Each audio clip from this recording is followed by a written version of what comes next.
Hello guys. അപ്പോൾ നമ്മൾ ഇന്ന് ആദ്യത്തെ നോമ്പ് തുടങ്ങുകയാണ്. അപ്പോൾ ഉമ്മ രാവിലെ കിച്ചണിൽ കയറിയിട്ടുണ്ട് കേട്ടോ. അപ്പോൾ എന്നെ കുറേ വിളിച്ച് ഞാൻ ഇപ്പോഴാണ് എണീക്കുന്നത്. അപ്പോൾ നമുക്ക് ഇന്ന് ആദ്യത്തെ നോമ്പിൻ്റെ വിശേഷങ്ങളും പിന്നെ എനിക്ക് ചെറിയ യാത്ര പോകേണ്ട ആ വിശേഷങ്ങളും ഒക്കെ കാണാം. അപ്പോൾ നമുക്ക് നേരെ വീട്ടിലോട്ട് പോകാം.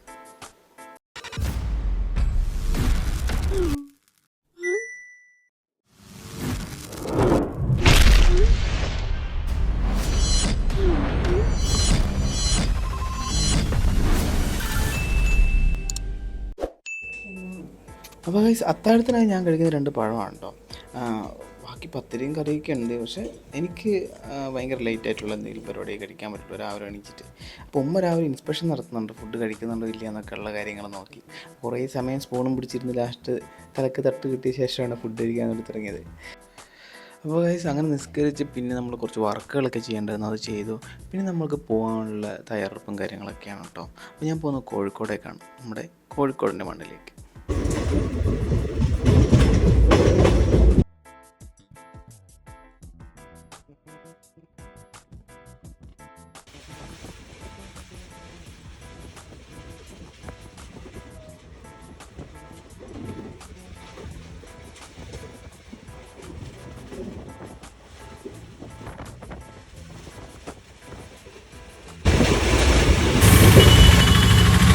അപ്പോൾ ഗൈസ് അങ്ങനെ ഞാൻ നേരെ കോഴിക്കോട് ട്രെയിൻ ഇറങ്ങി ഞാൻ ലൊക്കേഷനിലേക്ക് പോകാം കേട്ടോ.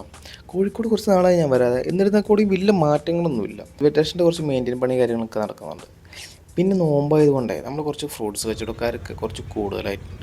പക്ഷേ കോഴിക്കോടിൻ്റെ ഈ അങ്ങാടിയിലൂടെ പോകാൻ വേണ്ടി പ്രത്യേക ഒരു വൈബാണ് കേട്ടോ. ഈ കച്ചവടത്തിൻ്റെയും പിന്നെ ഈ ചുമട്ടുകളുടെ സൗണ്ടും വാഹനങ്ങളുടെ സൗണ്ടൊക്കെ കൂടി ഒരു പ്രത്യേക ഒരു രസമാണ് അതിൽ പോകാൻ വേണ്ടി. പിന്നെ ഞാൻ കണ്ടൊരു സ്പെഷ്യൽ സംഭവം എന്താ അറിയോ, നമ്മൾ ഈ ഓട്ടോറിക്ഷയിൽ വെച്ചിട്ടുള്ള ഈ ചെടിയാണ് കേട്ടോ. കുറച്ച് നാളായി ചെടിയിലുണ്ടെന്ന് തോന്നുന്നു. എനിക്കൊന്ന് ചേട്ടൻ കുറച്ച് നമ്മളെ പ്രകൃതി സ്നേഹിയാന്ന് തോന്നുന്നു. ചേട്ടൻ്റെ വീട്ടിൽ എനിക്ക് തോന്നുന്നു ഇത് വെച്ച് കമ്പയർ ചെയ്യുമ്പോൾ കുറേ ചെടികളുണ്ടാവാൻ ചാൻസ് ഉണ്ട്. അങ്ങനെ കോഴിക്കോട് പോയപ്പോൾ കണ്ടൊരു കാഴ്ചയാണ് കേട്ടോ. ഞാൻ ആദ്യമായിട്ടാണ് ഇങ്ങനൊരു കാഴ്ച കാണുന്നത്. ഒരുപാട് കാക്കകളും പരുന്തുകളും ഇങ്ങനെ വട്ടോട്ട് പറക്കണം. ഒരുപാട് എന്ന് പറഞ്ഞാൽ ഒരുപാട്. പൈസ അങ്ങനെ മീറ്റിംഗ് കഴിഞ്ഞ് ഞാൻ നാട്ടിലോട്ട് പോകാൻ കേട്ടോ.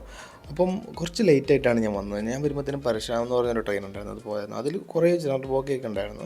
ഇനിയിപ്പോൾ വരാൻ വേണ്ടി ഇപ്പോൾ ഒന്ന് മംഗള എന്ന് പറഞ്ഞൊരു ട്രെയിനാണ്. അതിൽ അധികം ജനറൽ ബോഗിയൊന്നുമില്ല. രണ്ട് ഫ്രണ്ടിൽ 2 ബാക്കിൽ 2 ജനറൽ ബോഗി മാത്രമേ ഉള്ളൂ. അതുകൊണ്ട് തന്നെ ആ ട്രെയിനിൽ നല്ല തിരക്കായിരുന്നു. ഞാൻ എക്സ്പെക്റ്റ് ചെയ്തിട്ടുണ്ടായിരുന്നു. ഞാൻ എക്സ്പെക്റ്റ് ചെയ്ത പോലെ തന്നെ നല്ല തിരക്കായിരുന്നു. നല്ല തിരക്കെന്ന് പറഞ്ഞാൽ സൂചി കുത്ത സ്ഥലം ഉണ്ടായിരുന്നില്ല. ഒരുപാട് ആളുകൾ വളരെ ചെറിയൊരു ബോഗിൽ കയറി കഴിഞ്ഞാൽ ഇങ്ങനെ ശരിക്കും ഇങ്ങനെയുള്ള ട്രെയിൻ യാത്ര ശരിക്കും ഒരു ദുരിതമാണ് കേട്ടോ. ഒരുപാട് ആളുകൾ ഇങ്ങനെ തിങ്ങി നിൽക്കാൻ പോലും സ്ഥലമില്ലാണ്ടോ കഷ്ടപ്പെട്ട് നിന്നിട്ടൊക്കെയാണ് വീട്ടിലോട്ടൊക്കെ പോകുന്നത്. നമ്മളൊക്കെ പിന്നെ ദൂരയാത്ര കൂടി ചെയ്യുകയാണെങ്കിൽ ഉണ്ടല്ലോ,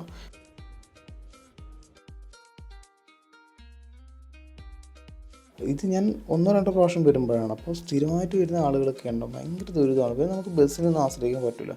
ബസ് എന്നൊക്കെ പറഞ്ഞു കഴിഞ്ഞാൽ അവിടെ നിന്ന് ഇവിടെ എത്തുമ്പോഴത്തേന് 7-8 മണിക്കൂർ എത്തും. ഇതൊരു 3 മണിക്കൂർ കൊണ്ട് എത്തുന്നുണ്ട്. ഒട്ടുമിക്ക ആളുകളും ട്രെയിനിലേക്കാണ് ആശ്രയിക്കുന്നത്. അപ്പോൾ ഈ തിരക്കും കാര്യങ്ങളൊക്കെ കാരണം ഭയങ്കര ബുദ്ധിമുട്ടാണ് നമുക്ക് ലോങ് യാത്രയും ഷോർട്ട് യാത്രയൊക്കെ ചെയ്യുന്നവർക്കൊക്കെ. പിന്നെ ഞാൻ ഇന്ന് കണ്ടൊരു വേറെ സംഭവം എന്താ പറയുക, നമ്മുടെ ഈ ട്രെയിനിൻ്റെ ലിവർ ഉണ്ടല്ലോ അതിൽ ചെറിയ ചേഞ്ചസ് വന്നിട്ടുണ്ട് കേട്ടോ. പണ്ട് ഈ വള്ളിയായിരുന്നല്ലോ, ഇപ്പോൾ ഇത് ഇങ്ങനത്തെ ഒരു സംഭവമാണ്. ഇങ്ങനത്തെ ഒരു സംഭവം പിടിച്ചടിച്ചാണ് ട്രെയിൻ നിൽക്കുന്നത്. കുറച്ച് മോഡിഫൈ. പണ്ടത് കാണുമ്പോൾ തന്നെ നമുക്ക് വലിക്കാനുള്ള ത്വര ഉണ്ടായിരുന്നു. പക്ഷേ ഇത് കാണുമ്പോൾ അത്രയില്ല കേട്ടോ. അപ്പോൾ കഴിച്ച് അങ്ങനെ നോമ്പ് കുറിക്കേണ്ട സമയമാകുമ്പോൾ ഞാൻ ട്രെയിനിൽ നോമ്പ് കുറിച്ചു കേട്ടോ. കഴിക്കാനൊന്നും ഉണ്ടായിരുന്നില്ല. കഴിക്കണമെങ്കിൽ വീട്ടിൽ പോകണം. വീട്ടിലെത്തുമ്പോൾ ഏകദേശം ഒരു 9:30-10 മണിയാവും. അല്ലെങ്കിൽ കാഞ്ഞങ്ങാട് കഴിക്കണം. എനിക്കൊന്ന് ഈ ട്രെയിൻ ഭയങ്കര ഡിലേ ആയിട്ടാണ് പോകുന്നത്. അതുകൊണ്ട് കാഞ്ഞങ്ങാട് എന്തായാലും കഴിക്കാൻ ടൈം കിട്ടാൻ ചാൻസ് ഭയങ്കര കുറവാണെന്ന് തോന്നുന്നു. പ്രതീക്ഷിച്ച പോലെ തന്നെ കാഞ്ഞങ്ങാട് എത്തിയിട്ട് ഭയങ്കര ഡിലേ ആയി. ബസ് കിട്ടാൻ വേണ്ടി ഞാൻ നല്ല ഓട്ടോകളാണ് ഗൈസ്.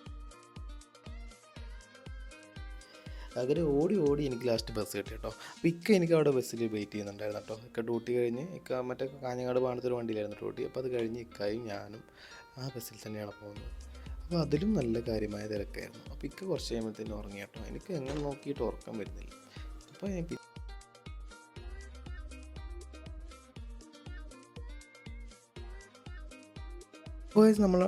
നമ്മളവിടെ ബസ് ഇറങ്ങുമ്പോഴത്തേക്കേ നമ്മൾ ഉപ്പാട് കൂട്ടാൻ വേണ്ടി ഓട്ടോറിക്ഷയായിട്ട് വന്നിട്ടുണ്ടായിരുന്നു കേട്ടോ. നമ്മൾ എത്തുന്നതിന് ഒരു 5 മിനിറ്റ് മുന്നേ വിളിച്ചറിയാൻ വേണ്ടി ഉമ്മ പറഞ്ഞിട്ടുണ്ടായിരുന്നു. അപ്പോൾ അതും പ്രകാരം ഉപ്പ ഓട്ടോറിക്ഷയായിട്ട് വന്നിട്ടുണ്ടായിരുന്നു കേട്ടോ. നോമ്പൊക്കെയല്ലേ, പിള്ളേർ നടന്ന് വീട്ടിലോട്ട് പോകണ്ടെന്നൊക്കെ വിചാരിച്ചിട്ടായിരിക്കും. അങ്ങനെ നമ്മൾ വീട്ടിൽ എത്തിയപ്പോഴത്തേക്കും നല്ല കിടിലൻ ചിക്കൻ കറിയും പത്തിരിയും ആക്കി വെച്ചിട്ടുണ്ടായിരുന്നു കേട്ടോ. നല്ല വിശപ്പാണ്, നല്ല രീതിയിൽ ഫുഡ് കഴിച്ചു. അപ്പോൾ ഇത്രയേ ഉള്ളൂ. അപ്പോൾ ഈ ചാനൽ ആദ്യമായിട്ട് കാണുന്നത് സബ്സ്ക്രൈബ് സപ്പോർട്ട് ചെയ്യണേ. ബൈ.